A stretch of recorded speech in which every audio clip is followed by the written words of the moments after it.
University మంచి భవిష్యత్తు కోసం తెలుగు విద్యార్థులు ఇష్టపడే university. Call 9059052378 9059052379.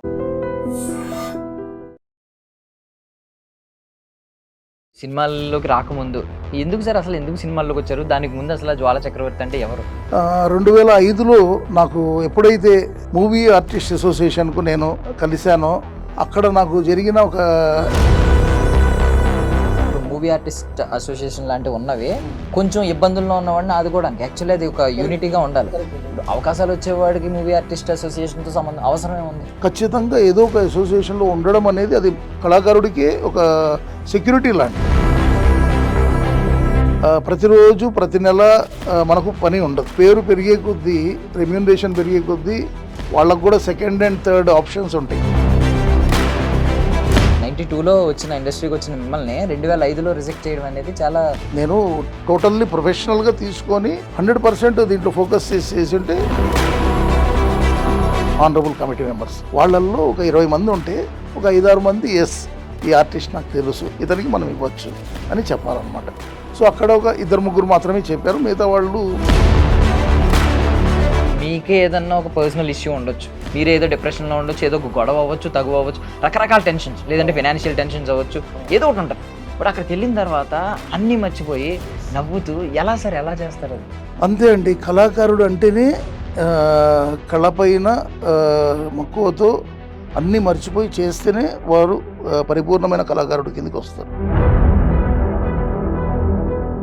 Ladies and gentlemen, welcome to I dream media. నేను ప్రియదర్శన్.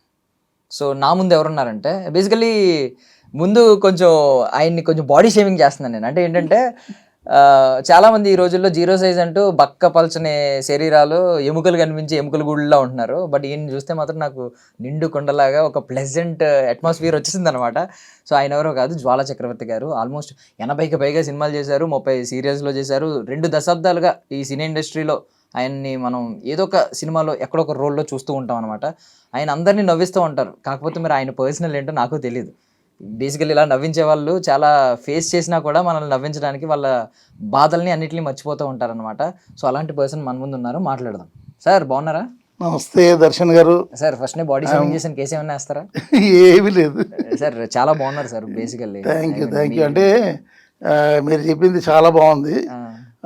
ఒకప్పుడు 35mm 70mm అనేవాళ్ళు, ఇప్పుడు ఐమాక్స్ అనే మాటకు నా పర్సనాలిటీ పర్ఫెక్ట్ సెట్ అనుకుంటా. అంటే మీరు బేసికల్ ఏంటంటే మీ స్మైల్, ఇప్పుడు అదే ఒక బక్క చిక్కిపోయిన పర్సనాలిటీ నవ్వినా ఏం ఉండదు, అందం. మీరు కొంచెం ఆ బుగ్గలు ఉండడం వల్ల నవ్వుతుంటే ఒక నిండుదనం కనిపిస్తుంది. బట్ మీరు బికాస్ మీరు హిలేరియస్ గా ఉంటారు, మీ సెన్స్ ఆఫ్ హ్యూమర్, మీ సర్కాజం ఇవన్నీ మాకు తెలుసు కాబట్టి నేను కూడా ఆ విధంగా స్టార్ట్ చేశాను అనమాట. కేసీసీ ఇలా ఏమన్నా ఉంటే మాత్రం ముందు నాకు ఒకసారి ఏం పర్లేదు, you can take full Liberty.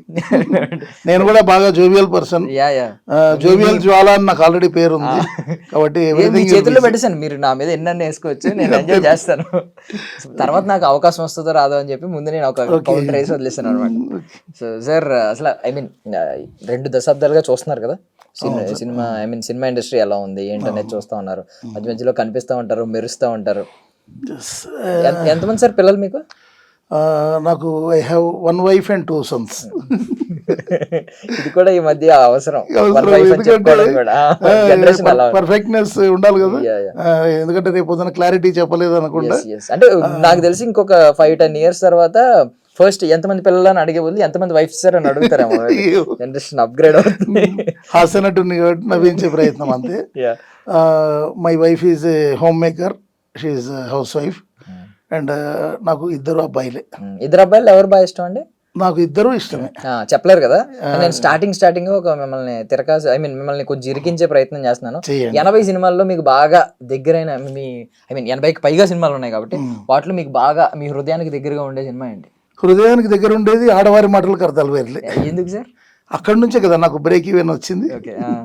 చేసింది మొట్టమొదటి సినిమా గుడ్ ఎక్స్పీరియన్స్ అయినప్పటికీ రగులుతున్న భారతం 1992లో రగులుతున్న భారతంతో నాది మొట్టమొదటి అరంగేట్రం నా సినిమా ఇండస్ట్రీలో నా ప్రయాణం. 2006లో ఆడవారి మాటలకు అర్థాలు వేర్లే.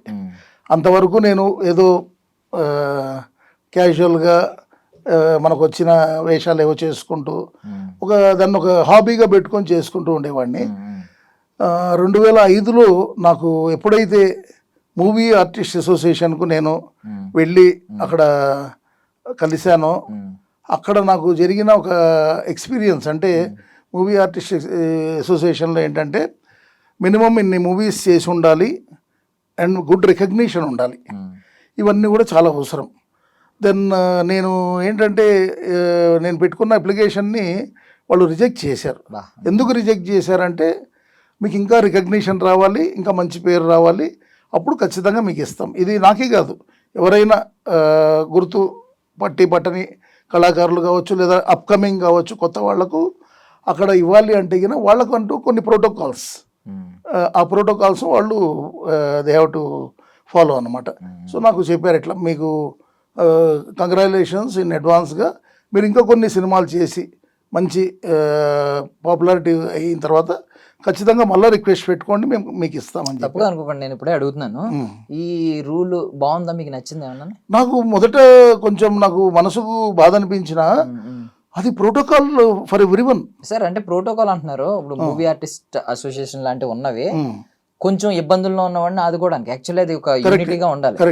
అవకాశాలు వచ్చేవాడికి మూవీ ఆర్టిస్ట్ అసోసియేషన్తో సంబంధం అవసరమే ఉంది బేసిక్గా? లేదు, ఇది ఏంటంటే మనము ఒకవేళ దీంట్లో ఒక ప్రొఫెషనల్గా తీసుకొని వచ్చినప్పుడు ఖచ్చితంగా ఏదో ఒక అసోసియేషన్లో ఉండడం అనేది అది కళాకారుడికి ఒక సెక్యూరిటీ లాంటిది.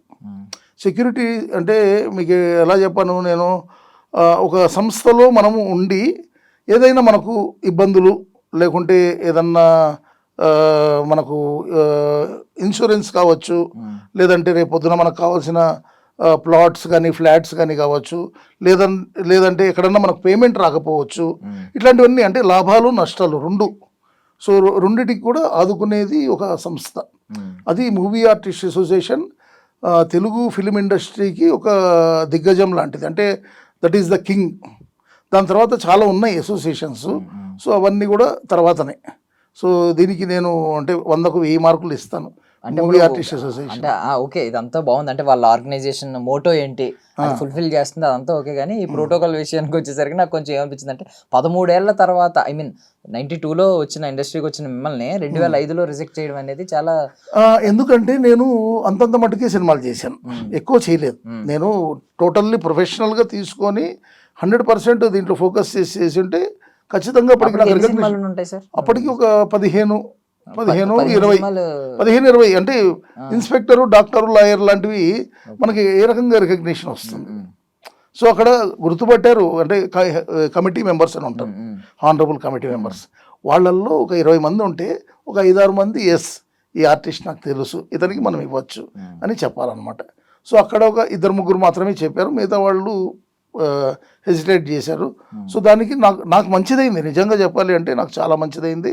నేను దాన్ని పట్టుదలగా తీసుకొని నేను అప్పుడు సిన్సియర్గా సినిమా ఆఫీసులకు వెళ్ళడము, కలవడము, వాళ్లకు నేను ఇది మన స్క్రీన్ టెస్ట్ కానీ ఇవన్నీ కూడా ఇవ్వడము, ఆడిషన్స్ అవన్నీ కూడా చేసి వాళ్ళను మెప్పించి తర్వాత నేను క్యారెక్టర్స్ తెచ్చుకోవడం అనేది ఇట్స్ ఎ కరెక్ట్ ప్రొసీజర్.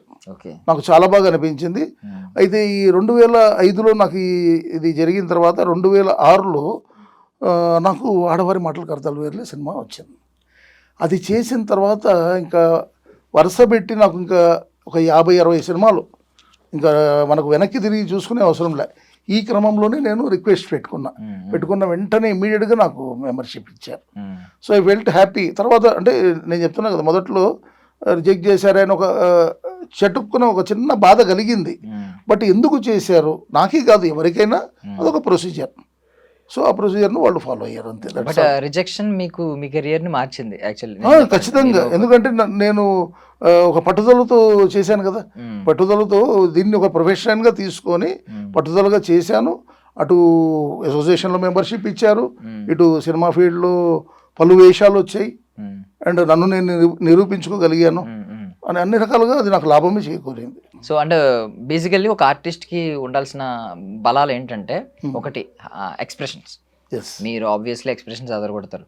రెండోది voice. Yes voice almost dominate చేసేస్తుంది. ఇప్పుడు ఎన్టీఆర్ గారిని కొంచెం ఐ మీన్ బెస్ట్ ఆర్టిస్ట్ అనడానికి రీజన్ ఏంటంటే ఆయన వాయిస్ డామినేట్ చేస్తుంది. ఆయన పర్సనాలిటీ మేబీ ప్రభాస్ గారి పర్సనాలిటీ, ఎన్టీఆర్ గారి పర్సనాలిటీ ఇలా కంపేర్ చేస్తే ఎన్టీఆర్ గారి పర్సనాలిటీ మేబీ తక్కువ. సో ఇప్పుడు మీకు కూడా వాయిస్ అనేది మీ బలం. మీరు ఏమన్నా ఐ మీన్ ఇండస్ట్రీకి వచ్చినప్పటి నుంచి ఇదే వాయిస్ అండి, ఏమన్నా మధ్యలో ఉన్న వాయిస్ ని కొంచెం మాడ్యులేషన్ మార్చుకోవడం ఇలాంటి ఏమీ లేదు. నాకు by birth, by god's grace and my parents grace, అది బై బర్త్ వచ్చిండేది. అండ్ నాకు ఇది చాలా ఉపయోగపడింది. ఈవెంట్స్ డబ్బింగ్లో కావచ్చు, ఈవెంట్స్లో కావచ్చు. నేను అంటే కళారంగానికి దగ్గరగా ఉన్న ఈవెంట్ ఆర్గనైజేషన్లో కూడా ఎంటర్టైన్మెంట్ ఫీల్డ్ని ఎంచుకొని దాంట్లో నేను మొట్టమొదట హాస్యవలర్లకు నేను కామెడీ షోలకు వెళ్ళేవాడిని. అప్పట్లో ఇంత ఫేమస్, ఇంత అప్డేటెడ్ ఈవెంట్స్ లేవు. సో అది గుండు హనుమంతరావు గారు నాకు గురువు. నన్ను చాలా చక్కగా, అంటే ఆయన కొంచెం వర్క్లో సీరియస్ ఉంటారు, బట్ ఎఫెక్షన్గా చాలా బాగుండేవారు. నాకు చాలా ప్రోత్సాహం ఇచ్చి నన్ను పలు కామెడీ షోలకు తీసుకెళ్ళి కొన్ని షోలకు ఆయన రాలేక, ఆయన షూటింగ్ ఉండి రాలేక నన్ను ఇన్ఛార్జ్గా పెట్టి వెళ్ళిన రోజులు ఉన్నాయి. అది నాకు అనుభవం, నాకు పాఠాలు నేర్పించింది. అంటే నేను కూడా ఏదైనా చేయగలుగుతాను అని నాకు అనుభవం నేర్పించి, తర్వాత ఆయన పర్మిషన్ తీసుకునే నేను సొంతంగా స్టార్ట్ చేశాను. నేను అనుకోలే ఇంత ఫేమస్ అవుతాను అని.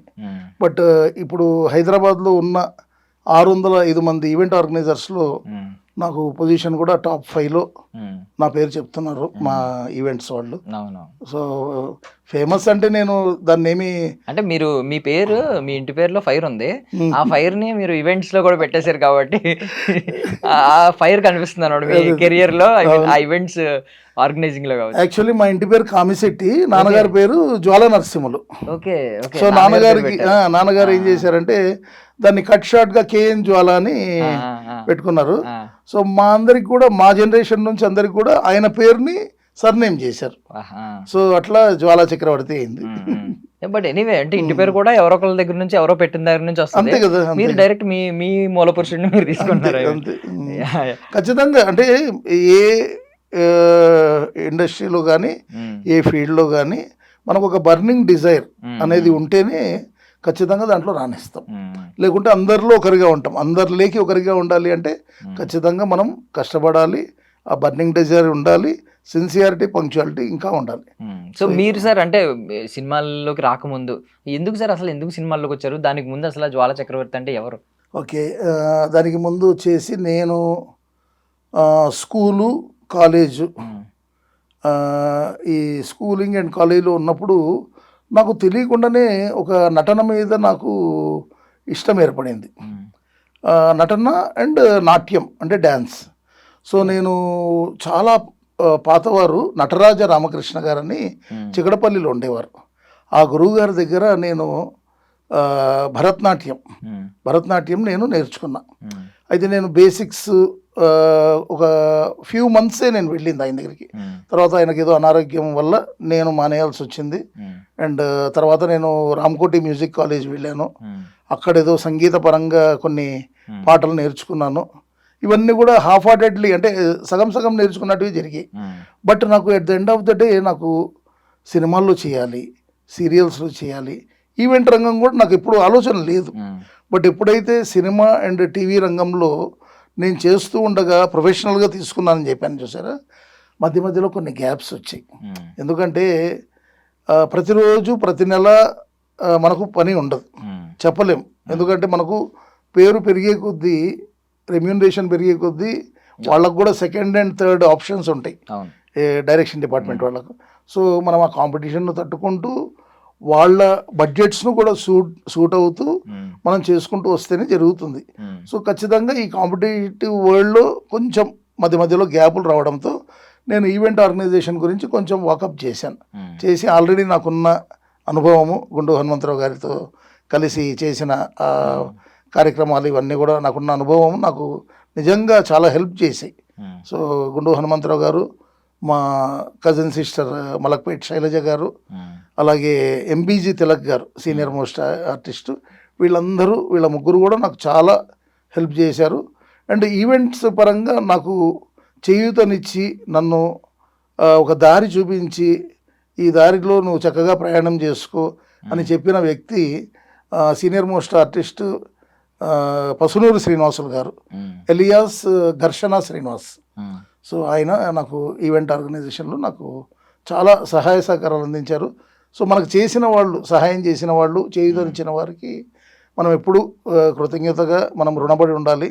కాబట్టి నేను ఎక్కడ ఏ ఇంటర్వ్యూ జరిగినా ఈ 4 పేర్లు ఖచ్చితంగా నేను చెప్తూ ఉంటాను. అది సూపర్ సార్. అంటే ఈ జనరేషన్లో ఈ ఎథిక్స్, వాల్యూస్, మారల్స్ ఎవరికి లేవు. అంటే తెప్ప తగలేస్తూ ఉంటారు రేవు దాటేగానే. ఇప్పుడు ఇలాంటి వాల్యూస్ వినైనా నేర్చుకోవాలి. మనల్ని గతం మర్చిపోకూడదు ఎప్పటికీ. మనల్ని ఎక్కడి నుంచి వచ్చాం, ఎవరు మనకి అప్పుడు హెల్ప్ చేశారనేది మర్చిపోకూడదు.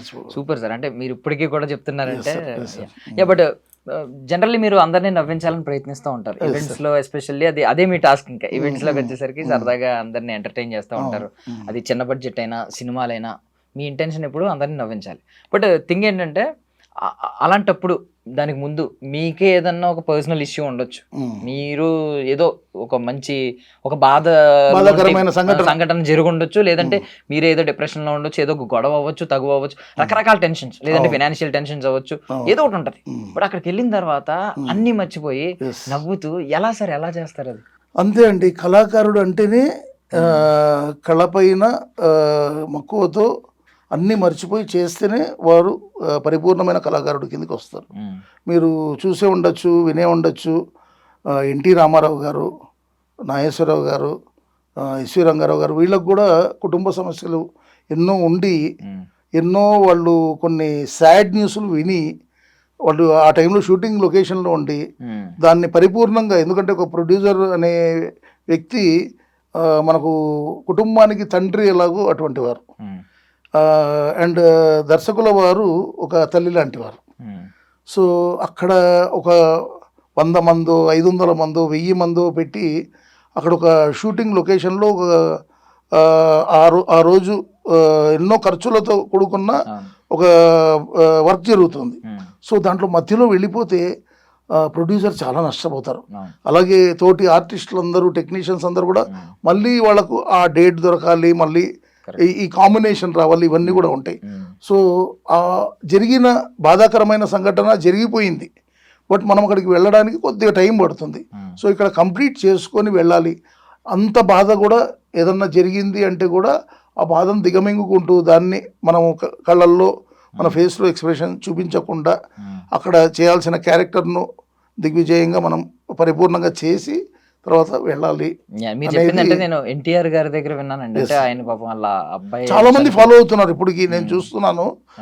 చాలా మంది సీనియర్ యాక్టర్స్, మీకు తెలుసు కోటా శ్రీనివాసరావు గారు, వాళ్ళ అబ్బాయి జరిగినప్పుడు కూడా సేమ్ థింగ్. ఒక 2 నిమిషాలు సెట్లో ఉన్నారు, కొద్దిసేపు ఆయన బాధపడి దాని తర్వాత ఇక్కడ పొజిషన్ చూసి షూటింగ్ లొకేషన్లో నాది ఇంకా బ్యాలెన్స్ వర్క్ ఉంది, అది కంప్లీట్ చేసుకుని వెళ్ళాలి, చేసుకున్నారు, వెళ్ళారు. చాలామంది, అంటే ఇప్పుడు మనం పెద్దవాళ్ళ గురించి మాత్రమే మాట్లాడుకుంటున్నాం, కానీ చిన్నవాళ్ళు కూడా చాలామంది ఉన్నారు. కళారంగం అంటేనే అది.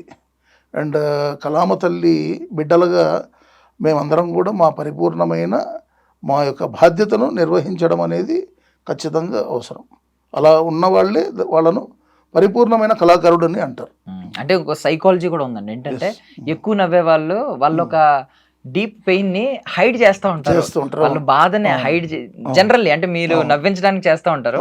నార్మల్ గా ఎక్కువ నవ్వుతూ ఉంటారు అనుకోండి, వాడి లోపల ఏదో బాధ ఉందిరా, అది కనిపించకూడదని అలా దాస్తున్నాడు అని అంటూ ఉంటారు. అంటే కళాకారుల విషయంలో కూడా లైక్ మీరు తెలిసే ఉంటది కదా, మీకు చాలా మంది గురించి, చార్లీ చాప్లిన్ గారు ఇలాంటి వాళ్ళు చాలా అనుభవించి బ్యాక్ సైడ్ చాలా ఉండి స్టేజ్ మీదకి వచ్చినప్పుడు మాత్రం నవ్వించే ప్రయత్నం చేస్తారు. సో మీ లైఫ్ లో ఇది ఏమైనా అప్లికేబుల్ అవుతుంది? ఇది ఖచ్చితంగా అప్లికేబుల్ అవుతుంది. ఎందుకంటే బాధలు ఉండొచ్చు, సంతోషం ఉండిండొచ్చు, ఏదైనా ఉండిండొచ్చు, బట్ ఆ టైంలో మనం అది మర్చిపోయి, ఇది వేరే ప్రపంచం, మన రెగ్యులర్గా జరిగే లైఫ్ వేరు. అండ్ ఇక్కడ మనం ఒకసారి మనం షూటింగ్ లొకేషన్కి వచ్చి ఇన్ ద సెట్స్ ఉన్నాము అంటే అన్నీ ఖచ్చితంగా మర్చిపోవాలి.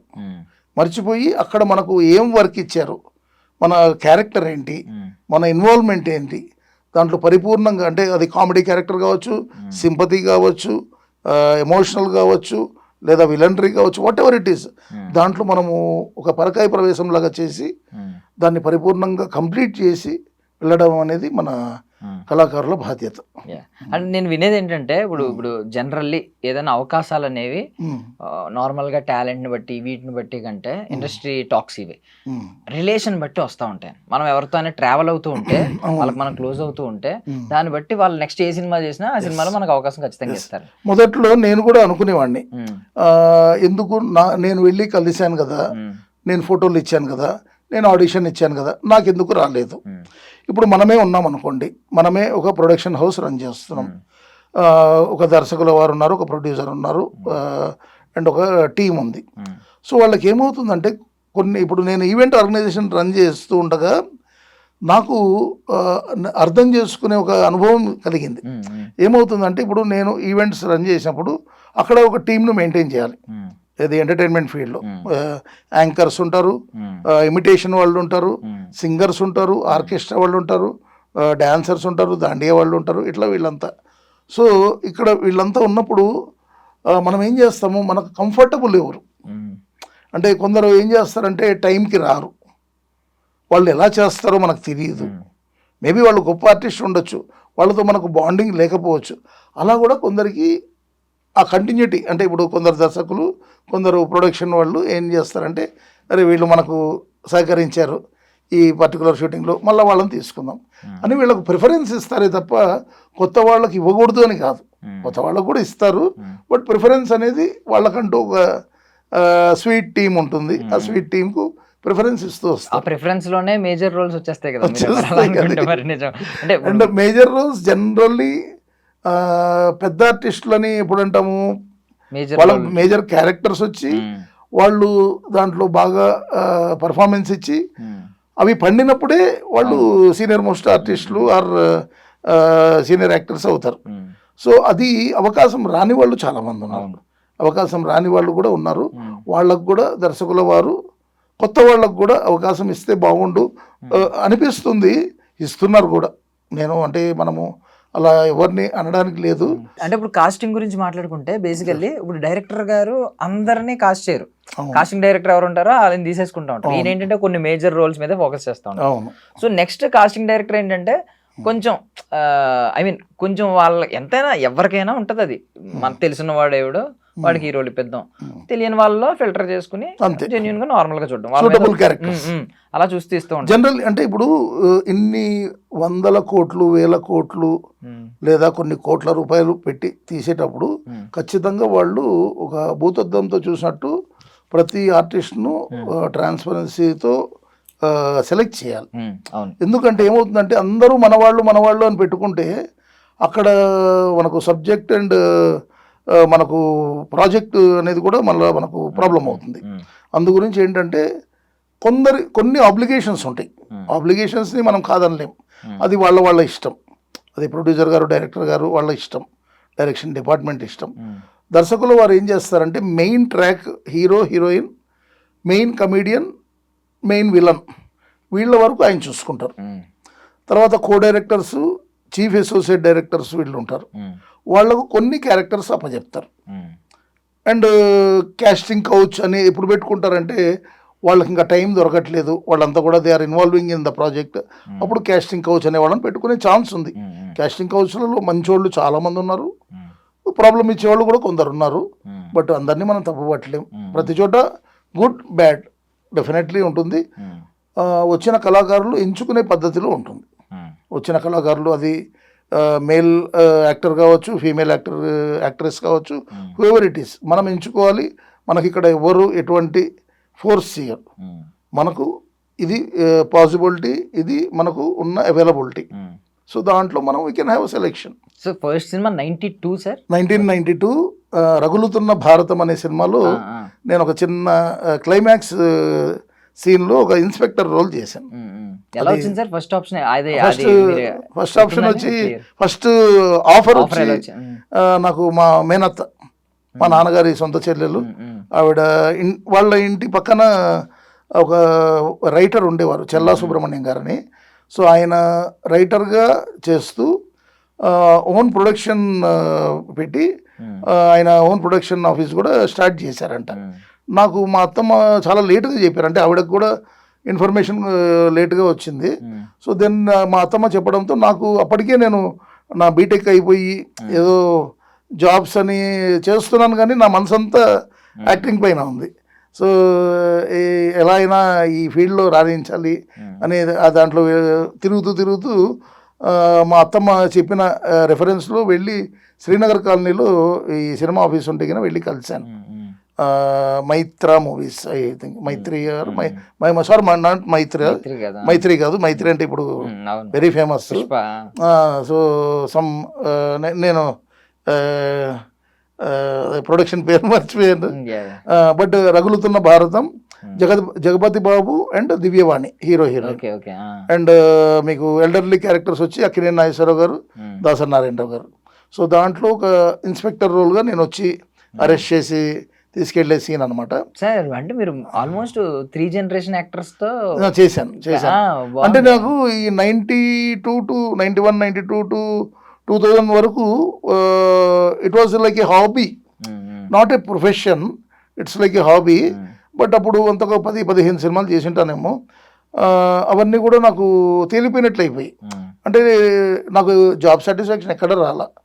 2000 సంవత్సరంలో మాత్రం నాకు ఇట్లు శ్రావణి సుబ్రహ్మణ్యం సినిమా, పూరి జగన్నాథ్ గారి దర్శకులు, రవితేజ హీరో. దాంట్లో నాకు రవితేజ గారి ఫ్రెండ్స్లో one of the friend character. So నేను అప్పుడు స్లిమ్ ఉన్నాను. సో దాంట్లో పెద్దగా ప్రిఫరెన్స్ లేదు ఫ్రెండ్స్ క్యారెక్టర్స్కి, బట్ స్టిల్ దాంట్లో కొన్ని సన్నివేశాలు, కొన్ని కామెడీ సన్నివేశాలు ఉన్నాయి. అతనికి ఇష్టం లేని పెళ్ళి వాళ్ళ అమ్మ బలవంతాన్ని చేస్తుంటే మేము స్నేహితులుగా కొంచెం దాన్ని క్యాన్సిల్ చేసే ఒక చిన్న ప్రయత్నం. సో దాంట్లో కుంచే రఘు గారు, బోస్ గారు, వీళ్ళంతా కూడా ఉన్నారు. సో నేను one of the friend character చేశాను. సో పూరి జగన్నాథ్ గారిని ఇప్పుడు మనం చూస్తే ఇప్పుడున్న ఆయన మీద ఇంప్రెషన్ ఎలా ఉంటుంది అంటే, ఆయన భాషలో చెప్పుకుంటే చూసిన చాలా అనిపిస్తుంది. అంటే ఒక రగ్గిడ్ క్యారెక్టర్, ఒక రస్టిక్ క్యారెక్టర్, అసలు ఒక యాటిట్యూడ్, ఆయన యాటిట్యూడ్ కి బ్రాండ్ అంబాసిడర్. అప్పుడు ఎలా ఉండేవారు సార్ ఇట్లా శ్రావణి సుబ్రహ్మణ్యం అంటే? నేను యాక్చువల్లీ ప్రొడ్యూసర్స్ రికమెండేషన్ లో వెళ్ళాను. ప్రొడ్యూసర్స్ మా బ్రదర్ ఫ్రెండ్స్ అనమాట, శేషు రెడ్డి, వేణుగోపాల్ రెడ్డి అని. సో వాళ్ళ రికమెండేషన్తో వెళ్ళినప్పుడు వాళ్ళు ఒక సాఫ్ట్వేర్ కంపెనీకి సంబంధించిన ఆఫీస్ కోసం చూస్తూ ఉన్నారు. నాకు తెలిసిన ఒక ఆఫీసు సోమాజిగూడలో ఉంది. సో నేను అప్పట్లో మొబైల్స్ కొత్తగా వచ్చాయి, పేజర్ ఉండింది నా దగ్గర. బట్ నేను ఎవరికన్నా చేయాలి అంటే నాకు మొబైల్ కావాలి, లేదా ల్యాండ్ లైన్ కావాలి. సో మొబైల్ ఎవరిది కావాలి అనేది చూస్తూ ఉంటే కన్నా పూరి జగన్నాథ్ గారి దగ్గర మొబైల్ ఉంది. ఆయన దర్శకుడు అని చెప్పేసి నాకు పరిచయం చేశారు, దర్శకుడు గారిని ఇంట్రడ్యూస్ చేయడం అంతా జరిగింది. సార్ ఒకసారి నాకు మొబైల్ ఇస్తారా, ఫోన్ చేసుకోవాలి అంటే, అయ్యో తీసుకోండి అని చెప్పి ఇచ్చారు. అదే మొబైల్లో ఆఫీస్ వాళ్ళకి ఫోన్ చేసి మాకు ఇట్లా షూటింగ్ పర్పస్ కావాలంటే ఓకే డన్ అని చెప్పారు. సో అది నా ఫస్ట్ ఇంటరాక్షన్ పూరి జగన్నాథ్ గారితో. వెరీ సింపుల్ మ్యాన్ అండి, very simple man. And shooting చేసేటప్పుడు కూడా ఏదో ఆగమేఘాల కదా అటువంటిది సింపుల్గా చేసేస్తారు. అంటే ఆర్టిస్ట్ అనే వాళ్ళకు ఎటువంటి టెన్షన్ ఉండదు, వాళ్ళకు చక్కటి ఫ్రీడమ్ ఇస్తారు, సింపుల్గా నీట్గా చెప్తారు. మనం చేసింది ఇంతేనా అని అనిపిస్తుంది, బట్ ఆన్ ద స్క్రీన్ మాత్రం ఎక్సలెంట్ ఉంటుంది. అంటారు కదా, దాని ఫ్రేమింగ్ కావచ్చు లేదా ఫినిషింగ్ కావచ్చు, చాలా బాగుంటుంది. అప్పటి నుంచి కూడా యాక్టింగ్ చేసి చూపించేవారండి ప్రతి సీన్ ఆయన? చెప్పేవారు, చూపిస్తారు. ఆయన ఇన్వాల్వ్మెంట్ బాగుంటుంది, అదే దానికి ఏం ప్రాబ్లం లేదు. బట్ ఏంటంటే ఎక్కువ కొందరు 10 టేకులు 20 టేకులు అట్లా తీసుకుంటారు కదా, అలా తీసుకోరు ఆయన. నాకు తెలిసి నేను చూసిన వరకు 2-3 టేకులు, 2-3 మ్యాక్సిమం. సింగిల్ టేకులు చేసినట్టు కూడా చాలా ఉన్నాయి. సో ఆ ఫ్రెండ్స్ క్యారెక్టర్స్ నేను ఒక 4 రోజులు 5 రోజులు చేశాను. But it was a great experience. And generally కొన్ని షూటింగ్స్కి వెళ్తే కన్నా దర్శకుల వారిని చూస్తూనే భయం వేస్తుంది. అంటే ఎక్కడ ఆయన దేనికి ఏ టాపిక్ మీద ఆయన కోపడతారో ఏంటి అనేది ఒక చిన్న భయం ఉంటుంది ప్రతి ఒక్కరికి కూడా, 24 క్రాఫ్ట్స్ అందరికి కూడా. బట్ ఆయన దగ్గర అలా అనిపించదు.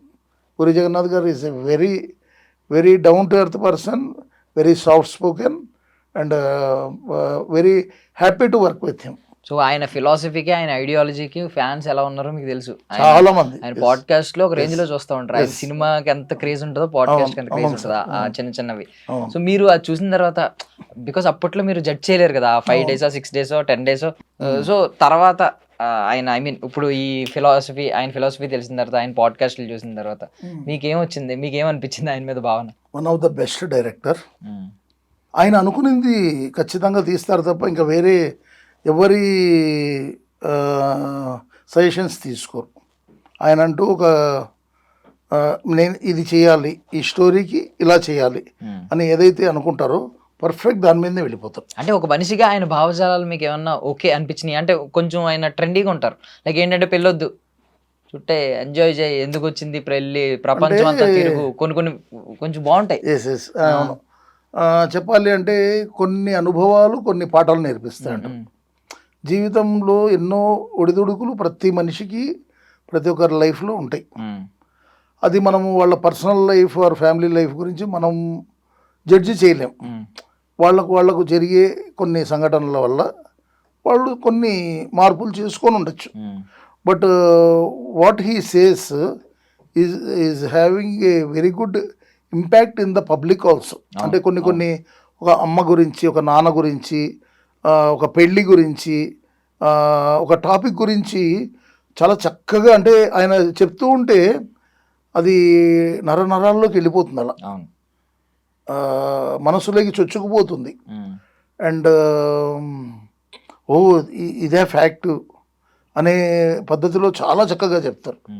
అది నా దగ్గర కూడా ఆయన వీడియో క్లిప్స్ ఉన్నాయి. అప్పుడప్పుడు ఒక మోటివేషన్ లాగా వింటూ ఉంటారు. 90% నాకు అన్నీ కూడా చాలా నచ్చాయి. చాలా అంటే హార్ట్ థ్రాబ్ లాగా. ఒక వీడియోని ఒకసారి వినడం కాదు, 2-3 సార్లు, అప్పుడప్పుడు అవసరమైతే మళ్ళీ ఇంకోసారి అలా వింటూ ఉంటా. సార్ ఇప్పుడు అంటే అప్పట్లో ఆయన సినిమాలకు ఉండే క్రేజ్ వేరు, ఎంతో మంది స్టార్ హీరోల కింద మారారు. ఈవెన్ పవన్ కళ్యాణ్ గారి ఫస్ట్ సినిమా ఆయన బద్రి, అదే ఈయన ఫస్ట్ సినిమా పవన్ కళ్యాణ్ గారితో. పోఖ్రీ సినిమా ఎలాంటి ఇండస్ట్రీ రికార్డులు క్రియేట్ చేసిందో మనకి తెలుసు. చాలా సినిమాలు ఉన్నాయి. ఆయన ఒక ట్రెండ్, చాలా మందికి ఒక గ్రేట్ బ్రేక్. అవునవును, కరెక్ట్. బట్ ఇప్పుడు ఏంటి సార్, అంటే ఆయన ఏంటి కెరియర్ ఎలా అయిపోవడం రీజన్ అంటే నేను ఒక పూరి జగన్నాథ్ గారి గురించి అనే కాదు, ఒక ఈవీవి సత్యనారాయణ గారు ఒకప్పుడు కావచ్చు, ఎస్వి కృష్ణారెడ్డి గారు కావచ్చు, లేదా ఇప్పుడున్న కొందరు రాఘవేంద్రరావు గారు, చాలామంది పెద్ద పెద్ద వాళ్ళు కూడా, అందరూ కూడా ఏమవుతుందంటే వాళ్ళదంటూ ఒక స్టైల్ ఆఫ్ డైరెక్షన్ ఉంటుంది. వాళ్ళు ఆ స్టైల్కి అలవాటు పడిపోయి ఇంకా వాళ్ళకు ఆ మాదిరిగా చేస్తే తప్ప they will not satisfy themself. So ఇప్పుడు ఏంటంటే ట్రెండ్ మారి ఇప్పుడు వచ్చే యూత్ యంగ్స్టర్స్ చెప్పాలి అంటే కినా మీరు చూశారు అనిల్ రావిపూడి గారు అన్ని జోనర్స్ కవర్ చేస్తున్నారు. కామెడీ, యాక్షన్, ఫ్యామిలీ, ప్రతిదీ. అంటే వావ్ అంటే ప్రతిదీ కూడా ఇంత బాగా చేయొచ్చు నా సినిమా. ఒక దర్శకులు వారు అంటే ఆయన థాట్స్ అలా ఉన్నాయి. తర్వాత ఈ మధ్య మెగాస్టార్ చిరంజీవి గారి సినిమా కూడా ఒకటి సూపర్ డూపర్ హిట్ అయింది. ఆ దర్శకుల వారు కూడా చాలా బాగా తీశారు. అంటే some people directors having some sort of thoughts, ఆ థాట్స్ని ఫ్రూట్ఫుల్ అవ్వడానికి ప్రయత్నం చేస్తే అవి సూపర్ డూపర్ సక్సెస్ అవుతున్నాయి. సో ఇప్పుడు శంకర్ గారు ఉన్నారు, దర్శకులు శంకర్ గారు, మణిరత్నం గారి శిష్యులు, చెన్నై. సో రామ్ చరణ్ గారి సినిమా చేశారు. సో ఆయన స్టైల్లోనే చేశారు. కానీ ఇప్పుడు జనరేషన్కి they want some new trend. ఇప్పుడు మీరు ప్రభాస్ గారి సలార్ కావచ్చు, లేదంటే కల్కి కావచ్చు, లేదా విజయ్ దేవరకొండ గారి అప్పటి సినిమాలు, అర్జున్ రెడ్డి. సో సమ్ కొత్తదనానికి అలవాటు పడ్డారు దర్శకులు. అప్పుడు గ్రేటే, ఇప్పుడు గ్రేటే, ప్రతి దర్శకులు గ్రేటే. బట్ ట్రెండ్ మారుతుంది. ఆ ట్రెండ్కు కొంచెం మార్చుకుంటే బెటర్ ఏమో అని. ఎవరు డిసైడ్ చేస్తారు ట్రెండ్? అది ఎవరు లేదు, పబ్లికే. మన జనరేషన్, ఇప్పుడు మా జనరేషన్ తర్వాత మీ జనరేషన్, మీ జనరేషన్ తర్వాత next generation. So public pulse అనేది చెప్పలేకపోతున్నాం. ఇప్పుడు సడన్గా కొన్ని హారర్ మూవీస్ తీస్తే అవి హిట్ అవుతున్నాయి, అటర్ ఫ్లాప్ కూడా అవుతున్నాయి. అవును. కొన్ని కామెడీవి కొన్ని పండుతూ సూపర్ డూపర్ హిట్ అయ్యి పాన్ ఇండియా లెవెల్లో కలెక్షన్స్ వస్తున్నాయి, కొన్ని రావట్లేదు.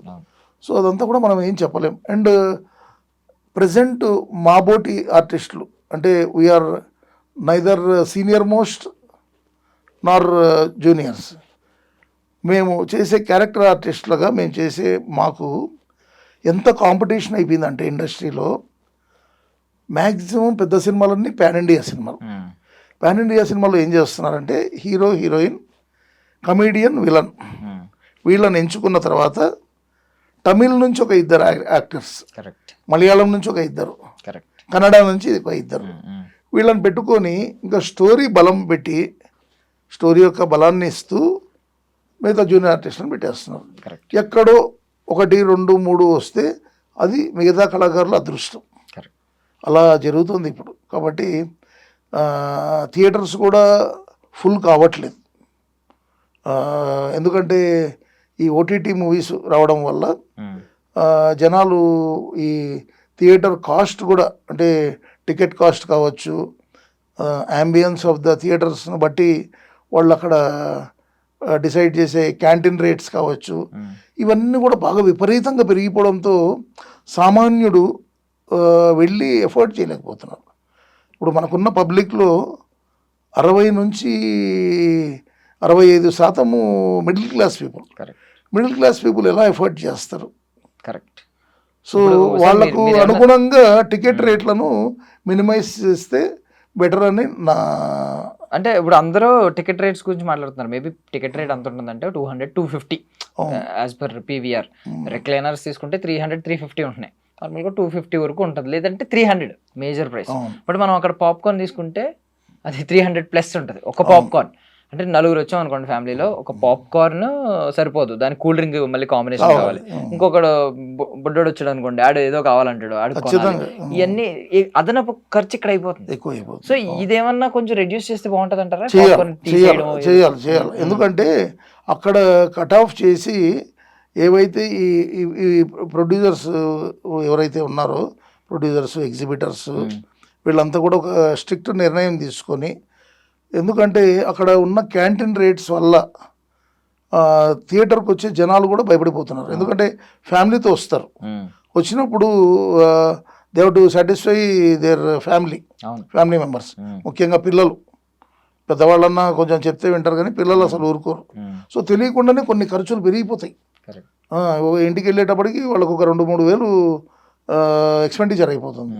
సో అదే ఇంటి దగ్గర కూర్చొని ఓటీటీలో ఒక హోమ్ థియేటర్ పెట్టుకొని హ్యాపీగా 100 రూపాయల్లోనూ 50 రూపాయల్లోనూ సబ్స్క్రైబ్ చేసి చేసుకుంటున్నాం. సో దీనికి ఖచ్చితంగా పెద్దవాళ్ళ నుంచి నిర్ణయం తీసుకొని ప్రొడ్యూసర్స్, ఎగ్జిబిటర్స్, డిస్ట్రిబ్యూటర్స్, థియేటర్ యాజమాన్యం వీళ్ళందరూ కూడా అన్ని రేట్లు కూడా మినిమైజ్ చేయాలి అని నా కోరిక. ఎందుకంటే మీరు అన్న 200, 350 కూడా ఎక్కువనే, అవి కూడా తగ్గించుకోవచ్చు. ఏమవుతుందంటే మినిమైజ్ చేస్తే మ్యాక్సిమం ఆడియన్స్ వస్తారు. ఎందుకంటే లేకుంటే ఏమవుతుందంటే రాబోయే రోజుల్లో థియేటర్స్ ఉండవు. చాలా మటుకు థియేటర్స్ క్లోజ్ అయిపోతున్నాయి, అన్నీ మల్టీప్లెక్స్లే ఉంటున్నాయి.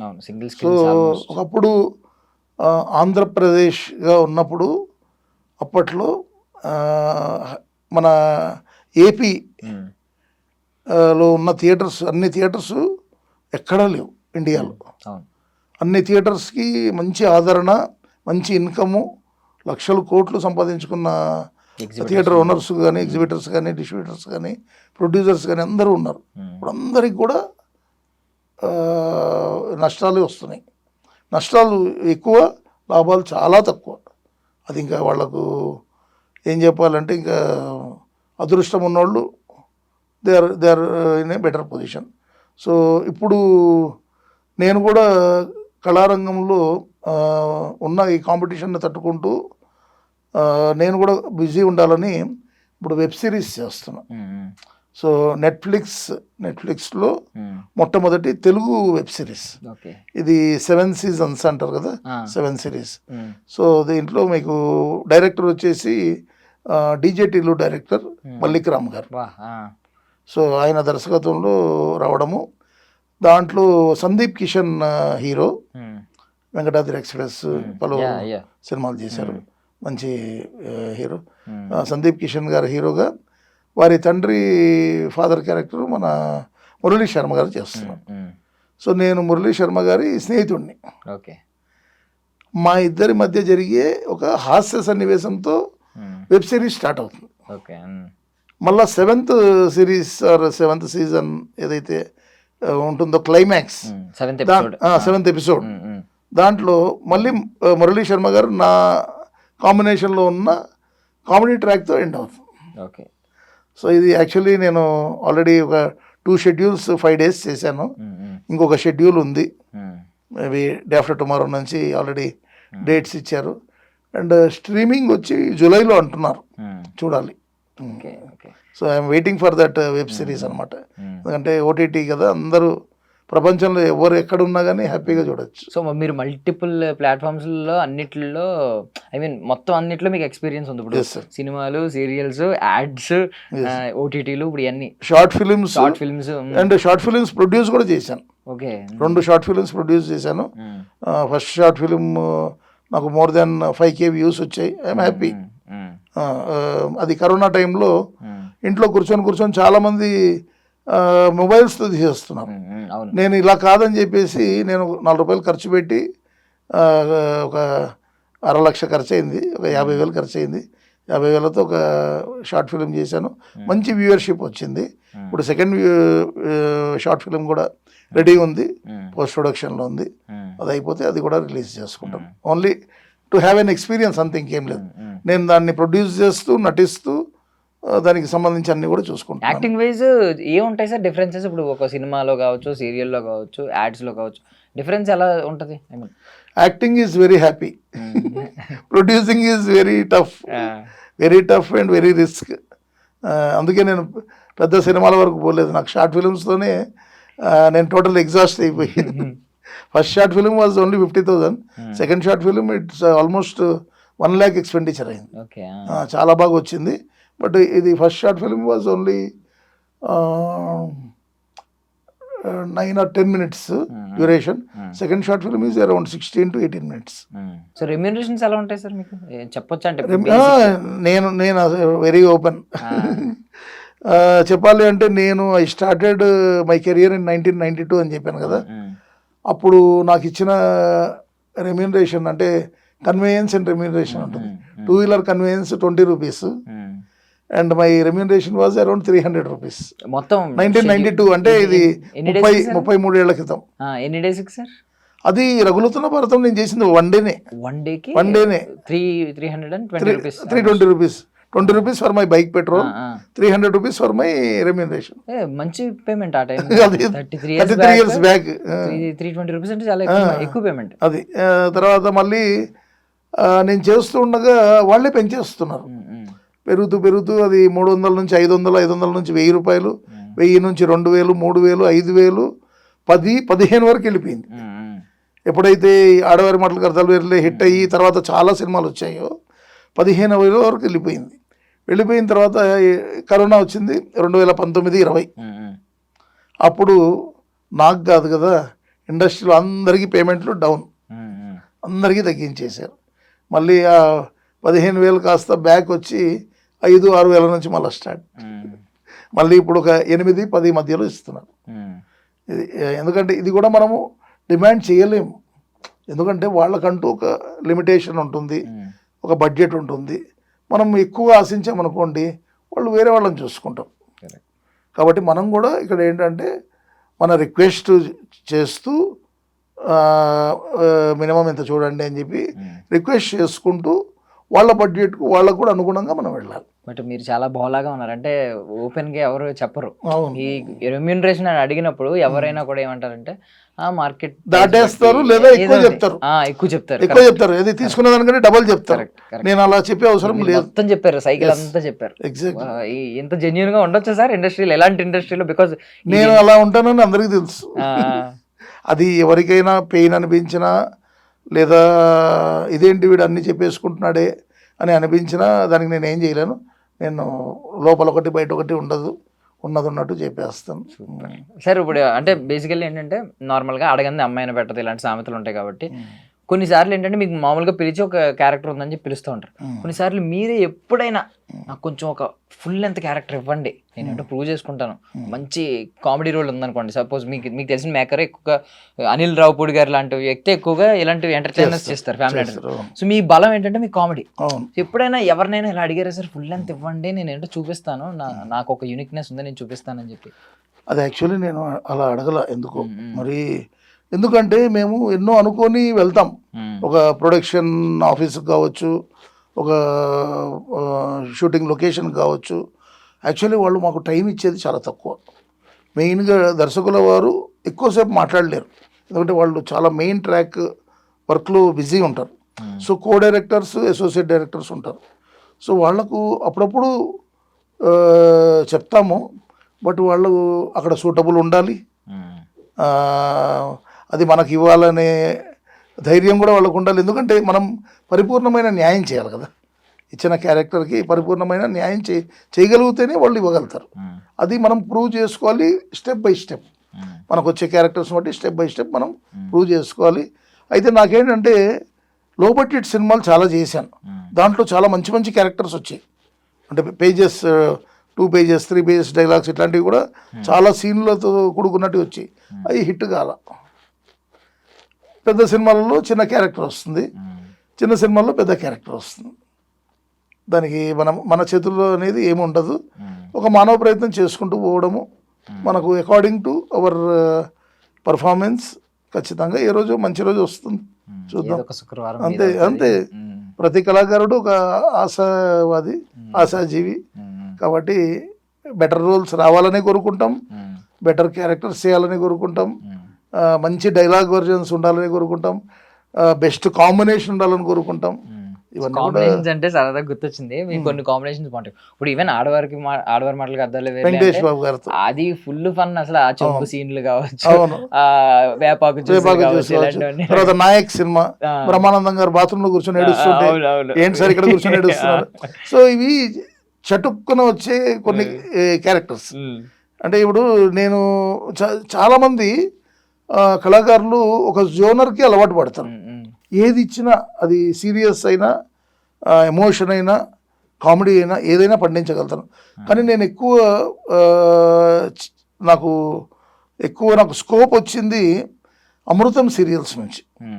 అమృతం సీరియల్స్ దాదాపు ఒక 10-12 ఎపిసోడ్లు అనుకుంటా నేను డిఫరెంట్ క్యారెక్టర్స్ అప్పట్లో చేసిన తర్వాత దెన్ రాజమౌళి గారిని వెళ్ళి ఎస్ఎస్ రాజమౌళి గారిని వెళ్ళి కలవడం జరిగింది. సై సినిమాలో ఒక ఎంపీ నాయుడు క్యారెక్టర్ అని ఒక క్యారెక్టర్ చేశాను. డైలాగ్స్ అవన్నీ కూడా చెప్పాము, ఎడిట్లో పోయింది. ఎడిట్లో పోయింది. తర్వాత మళ్ళీ రాజమౌళి గారిని చాలాసార్లు కలిశాను, కానీ ఎందుకు మనకు సూటబుల్ రాలా. సో అదొక చిన్న ఆశ ఉంది, రాజమౌళి గారి సినిమాలో ఒక మంచి క్యారెక్టర్ పడాలి, మంచి క్యారెక్టర్ చేయాలి. ఎందుకంటే ఆయన సినిమాలో చేస్తే అదొక దేవుడు ఇచ్చిన వరం లాంటిదని అనుకుంటాను. అండ్ నాకు బాగా ఇష్టమైన దర్శకులు సెల్వరాఘవన్ గారు, ఆడవారి మాటలకు అర్థాలు వెళ్ళి, బొమ్మరిల్లు భాస్కర్ గారు. అండ్ మరో వ్యక్తి వచ్చేసి నాకు బాగా ఇష్టమైన వ్యక్తి వచ్చేసి అల్లాని శ్రీధర్ గారని నా మొట్టమొదటి సినిమా. ఇంకా మిగతా అందరూ కూడా all directors very beloved people. అంటే ఒక మదర్లీ ఎఫెక్షన్ ఉంటుంది దర్శకుల వారిలో, ఎక్కడో చిన్న స్ట్రిక్ట్నెస్ కూడా ఉంటుంది. సో మనము స్ట్రిక్ట్ ఉన్నారు అంటే మనం బాగా చెయ్యాలి అని వాళ్ళు మనల్ని ఎప్పటికప్పుడు చెప్తూ ఉంటారు. ఎందుకంటే మీ ఇది ఎక్స్ప్రెషన్స్, హావభావాలు ఇవన్నీ కూడా బాగుంటేనే అవుట్పుట్ కూడా బాగా వస్తుంది. సో మనం గౌరవించాలి. మీ క్యారెక్టరైజేషన్స్ అన్నింటిలో ఏది మీకు కొంచెం యూనిక్గా, డిఫరెంట్గా నా పొటెన్షియల్ని బయటకు తీసుకొచ్చింది అని అనిపించింది? క్రాక్ మూవీ కూడా ఖచ్చితంగా. యాక్చువల్లీ క్రాక్ మూవీలో మేము చేసిన ఒకటే సన్నివేశం అయినా పలు డైలాగ్స్ చేసాం, బట్ అదంతా ట్రిమ్ చేశారు. మేము చేసిన వర్క్ని ట్రిమ్ చేసి దాన్ని 100% చేసి ఉంటే దాంట్లో మీకు ఆన్ స్క్రీన్ కనపడింది 30%. అయ్యో చాలా ట్రిమ్ చేశారు. స్టార్టింగ్లో కొంచెం ఫన్, మేము పిల్లల్లాగా పరిగెట్టుకుంటూ ప్రసాదాలు వచ్చాయని రవితేజ శృతిహాసన్ గారు వస్తుంటే మేము పిల్లల్లాగా పరిగెత్తుకొని రావడము. అంటే అక్కడ ఒక పెద్ద పూజారి ఉంటారు, వారి పిల్లలం మేమిద్దరం. సో నేను ఇంకొక అబ్బాయి.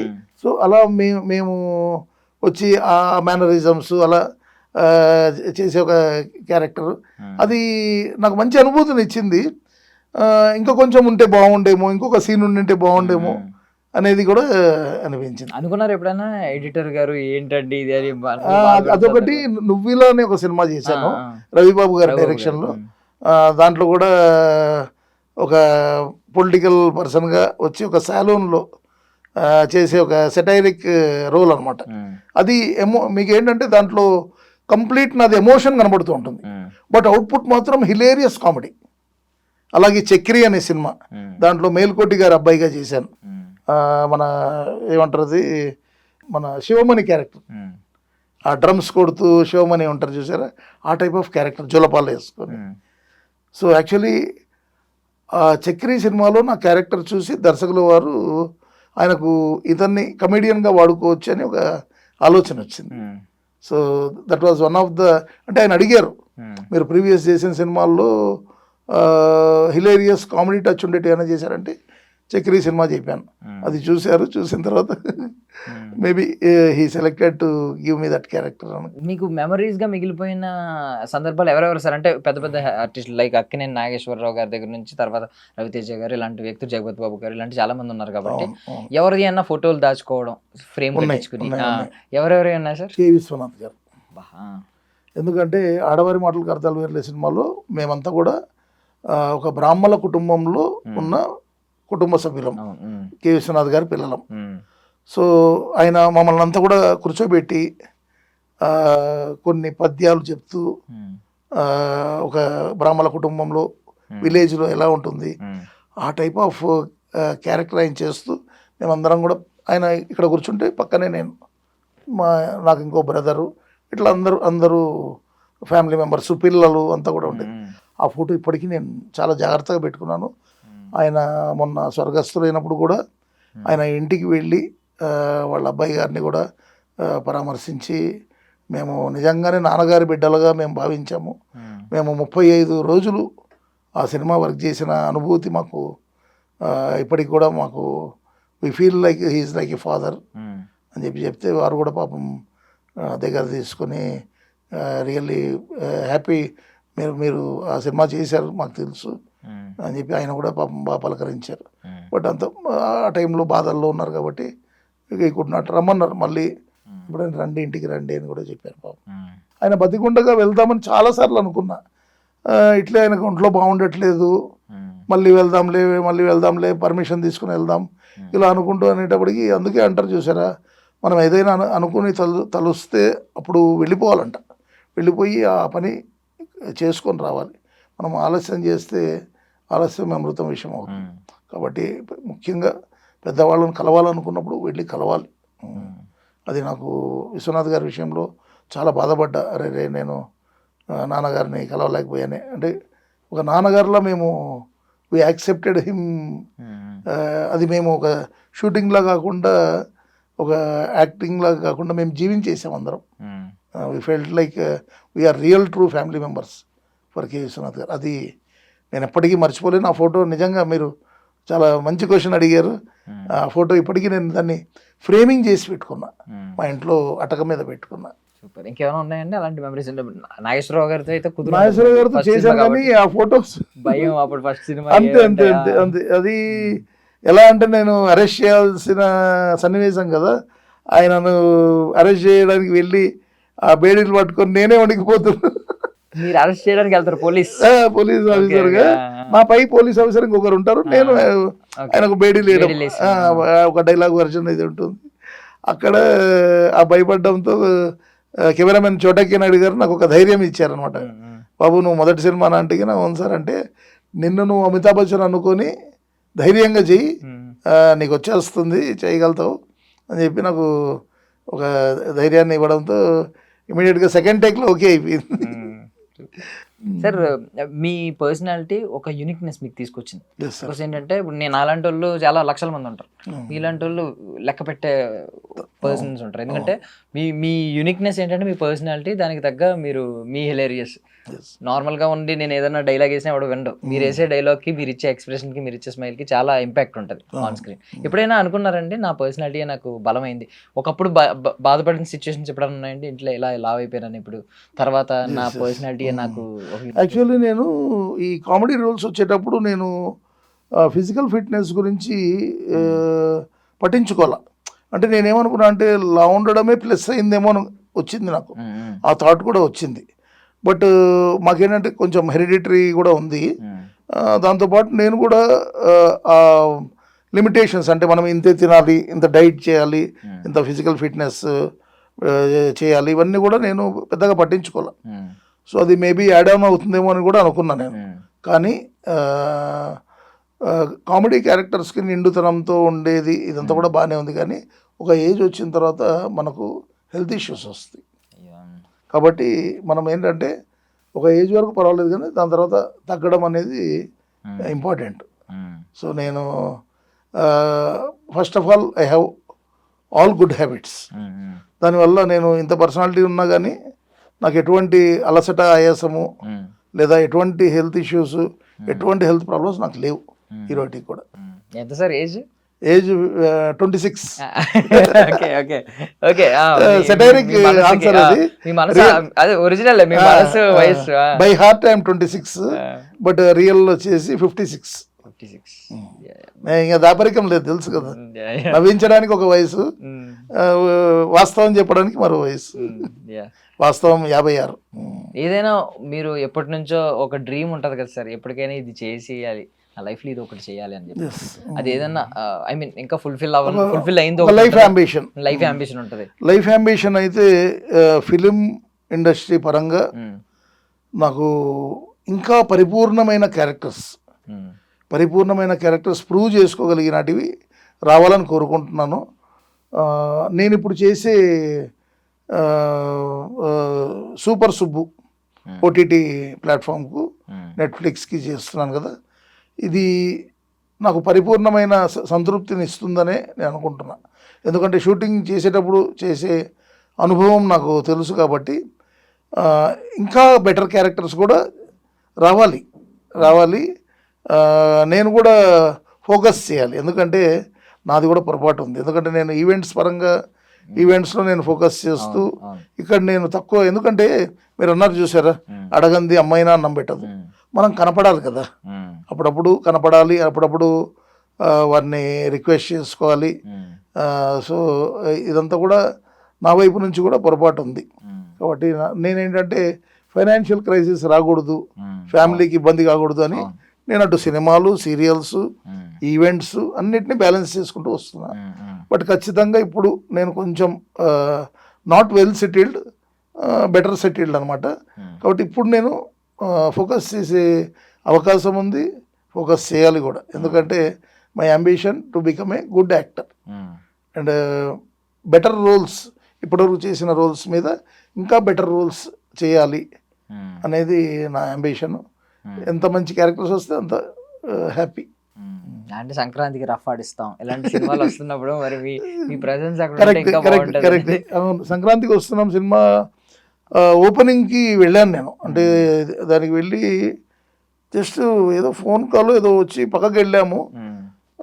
దట్ నా ఇదంతా కూడా ఒక 15-20 నిమిషాలు ఫోన్లో మాట్లాడుకోవడం జరిగింది. తర్వాత డైరెక్టర్ గారిని వెళ్ళి కలుద్దామంటే అప్పటికి వెళ్ళిపోయారు డైరెక్టర్ గారు. వెంకటేష్ బాబు గారు ఎదురుపడ్డారు. ఆయన పలకరించారండి నన్ను, మా తిలక్ గారిని. అయ్యో ఇప్పుడు కాదు, నన్ను ఎక్కడ కనపడ్డా ఏమండి బాగున్నారా అంటారు. ఆ పిలుపు చాలదా అండి. అదే ఆల్మోస్ట్ ఒక 30 days 1 month 2 months ట్రావెల్ అయినట్టు చేసాం. 35 days. తర్వాత రవితేజ గారు, ఆయన కూడా ఏమండి బాగున్నారా, ఆయన స్లాంగ్లో ఆయన అంటారు. తర్వాత అల్లు అర్జున్ గారు, ఏం సార్ ఎలా ఉన్నారు. చాలు మనకు, అంటే ఒక 10 మందిలో అందరి ముందు మనల్ని, ఒక పెద్ద యాక్టర్స్, హీరోలు మనల్ని పలకరిస్తే దానికి మించిన సంతోషం ఏముంది చెప్పండి. సో ప్రతి ఒక్కరు ఒకటి ఏంటంటే జ్వాలా చక్రవర్తి మోఠా ఆద్మీ కాదు మీఠా ఆద్మీ అని వాళ్ళందరూ నాకు ఒక స్పెషల్ పిలుపు ఉంది అనమాట. Every one they love me a lot అంతే. ఆ లవ్ ఉండడం వల్లనే నేను ఐఎమ్ వెరీ హ్యాపీ. ఎక్కడ కూడా నాకు ఎటువంటి హ్యాజిల్స్ కానీ ఎటువంటి ప్రాబ్లమ్స్ కానీ లేవు. చిన్న చిన్నవి వస్తాయి, బట్ అవన్నీ పట్టించుకోకూడదు. ప్రతిదీ పట్టించుకుంటే life we cannot run the life. చిన్న చిన్న వస్తాయి. ఇప్పుడు ఏమవుతుందంటే ఇక్కడ కొత్త వాళ్ళు వస్తూ ఉంటారు, మాకంటే సీనియర్స్ ఉంటారు, అన్ని రంగాల వారు అన్ని వర్గాల వారు ఉంటారు. అందరినీ చూసుకుంటూ కొన్ని మనకి ఇది నచ్చింది అటువైపు వెళ్ళచ్చు, నచ్చలేదు వాళ్ళని ఇగ్నోర్ చేయొచ్చు అంతే. ఇప్పుడు ఆల్మోస్ట్ ఒక 33 years నుంచి మీరు చూస్తున్న ఇండస్ట్రీలో మార్పులు చాలా వచ్చినాయి. పాండమిక్ తర్వాత చాలా మార్పులు వచ్చాయి. ఈ మార్పులన్నిటిలో మీరు చూసిన ఒక మంచి మార్పు ఏంటి? అది కొంచెం చెడుగా అనిపించింది ఏంటి? మంచి మార్పు వచ్చేసి ఇప్పుడు ప్రతి కళాకారుడికి సినిమాలే కాకుండా పలు టీవీ ఛానల్స్ వచ్చి సీరియల్స్ ఉంటున్నాయి, ఓటీటీ మూవీస్ వెబ్ సిరీస్లు ఉంటున్నాయి, షార్ట్ మూవీస్ ఉంటున్నాయి, షార్ట్ ఫిలిమ్స్ ఉంటున్నాయి. There is lot of option and provision for the actor. అంటే ఒక అవకాశం అనేది చాలా ఉంది. ఈ అవకాశం సద్వినియోగం చేసుకుంటూ ప్రతి ఒక్కరు కూడా వాళ్ళకు వచ్చిన ఏమంటారు వాళ్ళకి ఏదైతే ఆఫర్స్ వచ్చాయో వాటిని హ్యాపీగా చేసుకోవాలనేది ఇది ఒకటి నాకు బాగా నచ్చిండేది ప్రజెంట్. ఎందుకంటే ఒకప్పుడు ఓన్లీ సినిమాలు లేదా దూరదర్శన్ ఈ రెండే ఉండేటివి. సో ఛాన్స్ తక్కువ. సో ఇప్పుడు కాంపిటీషన్ పెరిగింది, స్కోప్ కూడా పెరిగింది. సో ఆ విషయంలో ఐఎమ్ వెరీ హ్యాపీ. బాధాకరమైన విషయము అంటే ఇదే, థియేటర్స్ ఫుల్ కావట్లేదు. 100 రోజుల్లో ఎప్పుడు చాలా కరెక్ట్గా చెప్పారు. మరి మీరు పెద్దవాళ్ళు అయ్యాక మీరు విన్నారో లేదో తెలియదు, కానీ 100 రోజుల సినిమా అనేది అసలు కనుమెరుగైపోయింది.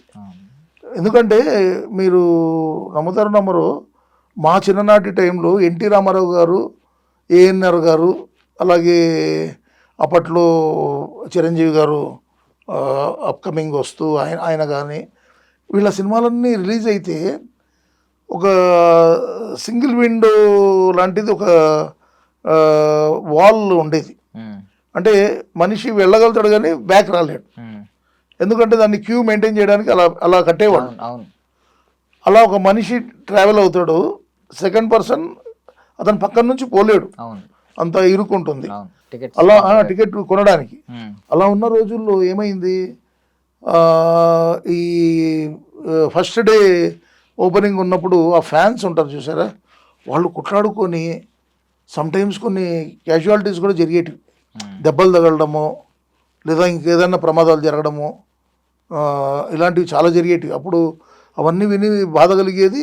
సినిమాలు కూడా 100 రోజులు 200 రోజులు మీకు షోలే సినిమా 5 సంవత్సరాలు. క్యాపిటల్ అనే థియేటర్ బాంబేలో 5 సంవత్సరాలు రన్ అయిందంటే 5 సంవత్సరాలు 7 సంవత్సరాలు గ్రేట్ రికార్డ్. ఇండియాలో కాదు, అదేదో ఏషియాలోనూ దీంట్లో టాప్ రికార్డు షోలే సినిమా. తెలుగులో కూడా చాలా మంచి మంచి సినిమాలు 100 రోజులు 200 రోజులు సంవత్సరం కూడా ఆడిన సినిమాలు ఉన్నాయి. సో ఇప్పుడు వారం ఆడితే చాలు మా సినిమా మళ్ళీ ఓటీటీకి ఇచ్చుకుంటాం అనేటట్లున్నారు. ఫస్ట్ డే థియేటర్స్ ఖాళీ ఉంటుంటే ఎంత అన్యాయం అవుతుంది. సో ఆ రీజన్స్ వీళ్ళు తెలుసుకొని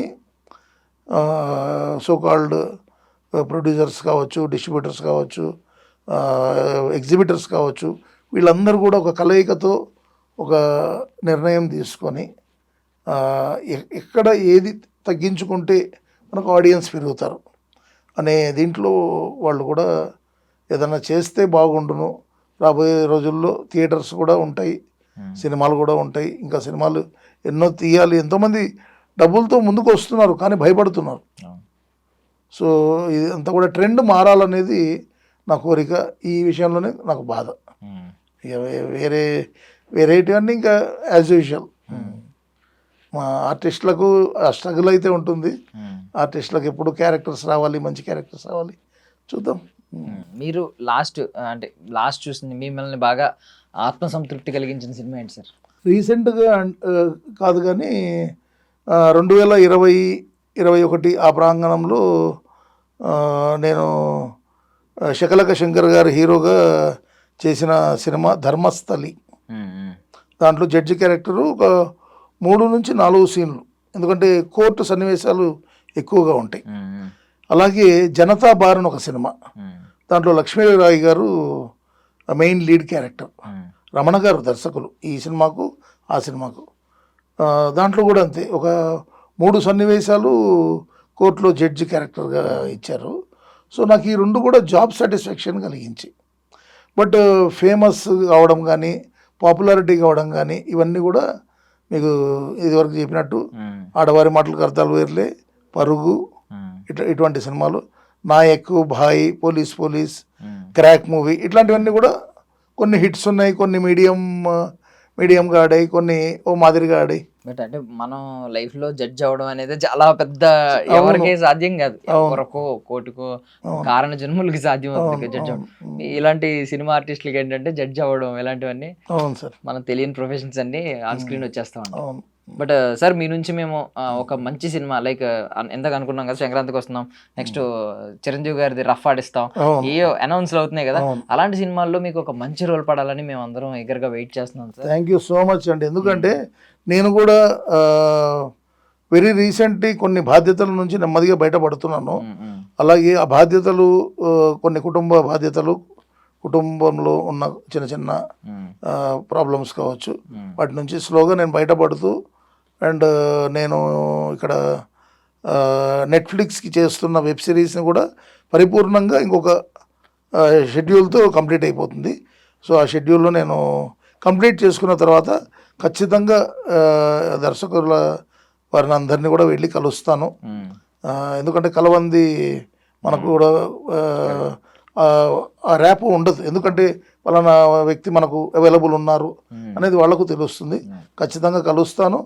రాబోయే రోజుల్లో మంచి క్యారెక్టర్స్, మంచి సినిమాల్లో నాకు రావాలని మీరు విష్ చేసినందుకు మీకు స్పెషల్ థ్యాంక్స్. ఇంకొక విషయం ఏంటంటే, ఇప్పటిదాకా మీకు ఒక క్యారెక్టరైజేషన్ మీ దగ్గరికి వచ్చేది, మిమ్మల్ని చూసి క్యారెక్టరైజేషన్స్ పుట్టాలి అని నేను మనస్ఫూర్తిగా కోరుకుంటున్నాను. Thank you so much. గుర్తొచ్చి ఒక క్యారెక్టరైజేషన్ రాయాలి, బాగుంటది దీనికి క్యారెక్టర్. యాక్చువల్లీ నేను నటించక ముందే చెప్పాలో చెప్పకూడదు నాకు తెలియదు, కానీ ప్రభాస్ గారి 4 సినిమాలు జరుగుతున్నాయి. ఒకటి ఫౌజీ సినిమా.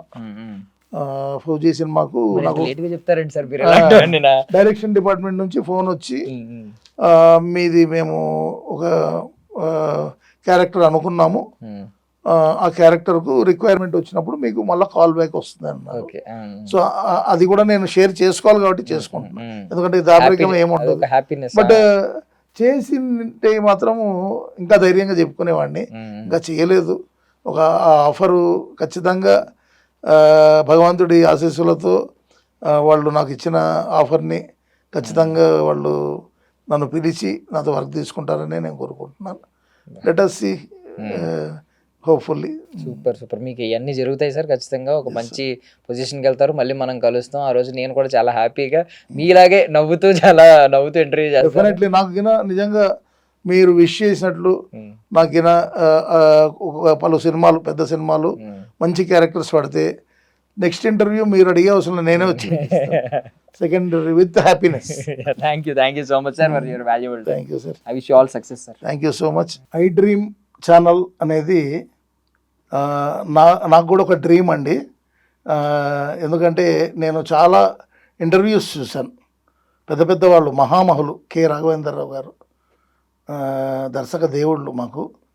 అటువంటి గొప్ప వాళ్ళ ఇంటర్వ్యూస్ చూసిన తర్వాత నాకు ఎప్పటికైనా ఈ పర్టికులర్ ఐ డ్రీమ్ నెట్వర్క్ నుంచి నాకు పిలుపు రావాలి అని మనసులో ఉన్నింది. అది ఈ రోజున నాకు పరిపూర్ణంగా ఆ సాటిస్ఫాక్షను, ముఖ్యంగా ఇక్కడ యాజమాన్యం నుంచి, మేనేజ్మెంట్ నుంచి నాకు రావడము, అండ్ నాకెంతో ఇష్టమైన దర్శన్ గారు ఇంటర్వ్యూ చేయడము, అండ్ మీ అందరికీ special thanks, all the management of I dream channel network. And I dream channel చూస్తున్న ప్రేక్షకులు అందరికీ కూడా special thanks for encouraging such a wonderful YouTube channel. And మీరందరూ కూడా దయచేసి ఎవరైనా సబ్స్క్రైబ్ చేసుకొని వారు ఉంటే దయచేసి సబ్స్క్రైబ్ చేసుకోండి, లైక్ చేయండి, అలాగే షేర్ చేయండి, మంచి మంచి కామెంట్స్ పెట్టండి. అండ్ ఇక్కడ ఐ డ్రీమ్ ఛానల్ మేనేజ్మెంట్ వారిని కాదు, మా పోటీ కళాకారులను అండ్ గొప్ప గొప్ప వారిని ఎంకరేజ్ చేస్తున్నందుకు స్పెషల్ థ్యాంక్స్. మీ జ్వాలా చక్రవర్తి, సినీ టీవీ స్టేజ్ కళాకారుణ్ణి. నమస్కారం.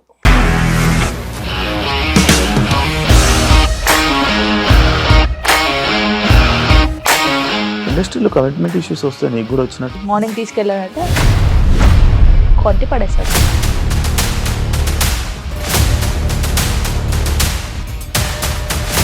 ఒక్కళ్ళు కూడా చూడలేదు ఈ సినిమా అని చెప్పడానికి కూడా చాలా ధైర్యం కావాలి. అది నిజం కదా, దాంట్లో ధైర్యం ఏంటి? ఇది నెక్స్ట్ డే ప్లేట్ మార్చేస్తే తప్పు కదా. As of now we're comfortable this అని నేను అనుకుంటున్నాను. రష్మిక గారిది మీది ఒకే ఊరు అంట కదా? నీకు కోపం వచ్చిందంటే బాగా తిట్టేత్తరా? తిట్టేద్దామండి. నిజంగా గేమ్ ని ఎలా చేంజ్ చేయగలిగారు? ఏపీఎస్ఎఫ్సి వాళ్ళకి 6 నెలల్లో నేను 6 లక్షలు కట్టా. బిజినెస్ చేయాలనుకుంటే it is as difficult as riding a tiger.